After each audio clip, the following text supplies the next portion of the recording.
keadaan tergeletak di depan kamar mandi. Sadar nggak, Saudara Putri? Nggak bisa jawab karena saudara mau mikir, mau bohong. Kenapa saudara tiba-tiba pergi? Itu nggak masuk di akal. Saya pergi.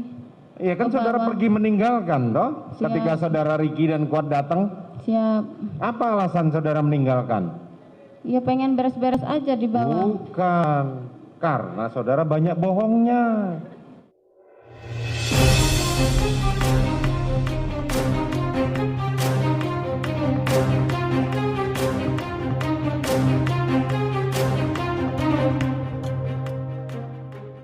Dinilai berikan keterangan palsu di persidangan, Hakim ancam ART Ferdi Sambo jadi tersangka. Namun sebelum kita bahas, mohon dukung channel ini dengan menekan tombol subscribe, agar kami lebih bersemangat menyajikan berita terupdate setiap harinya. Majelis Hakim Sidang Kasus Pembunuhan Brigadir J dengan terdakwa Baradae atau Richard Eliezer mempertimbangkan akan memproses hukum asisten rumah tangga, ART, Ferdi Sambo, Susi karena dinilai membuat kesaksian palsu. Permintaan untuk memproses hukum Susi sebelumnya dilontarkan oleh pengacara Baradae. Hal ini dilakukan karena keterangan Susi dianggap berubah-ubah. Pengacara Baradae menyebut, saksi Susi sudah melanggar pasal 3 Kitab Undang-Undang Hukum Acara Pidana, KUHP, dan bisa dikenakan pasal 174 KUHP tentang kesaksian palsu. Dengan ancaman 242 KUHP dengan kurungan 7 tahun. Ujar pengacara Baradae di ruang sidang Pengadilan Negeri Jakarta Selatan, Senin, tanggal 31 Oktober tahun 2022. Kuasa hukum Baradae merasa kliennya dirugikan atas keterangan yang berubah-ubah dari Susi. Bahkan, kata kuasa hukum Baradae, jaksa penuntut umum pun merasa dibohongi oleh Susi. Saya dari tadi perhatikan, majelis hakim dan jaksa diberikan kesaksian bohong, apalagi kami penasihat hukum, kata pengacara Baradae.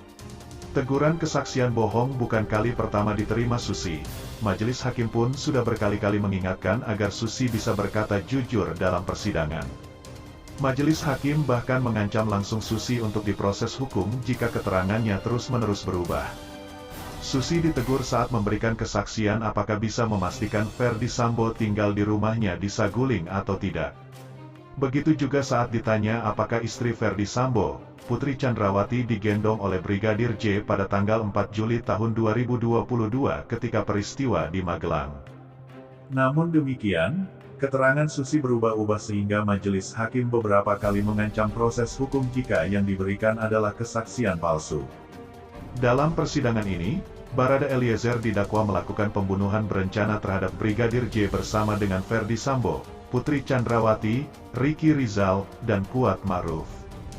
Riki dan Kuat didakwa melanggar pasal 340 KUHP subsidiar pasal 338 KUHP Jo pasal 55 ayat 1 pertama KUHP Jo pasal 56 pertama Kitab Undang-Undang Hukum Pidana KUHP. Kelimanya terancam pidana maksimal hukuman mati, penjara seumur hidup atau selama-lamanya 20 tahun. Nah, gimana menurut kalian? Mungkin itu saja yang dapat kami sampaikan. Jika ada salah kata mohon dimaafkan, dan nantikan berita terupdate kami selanjutnya, hanya di channel UP Info.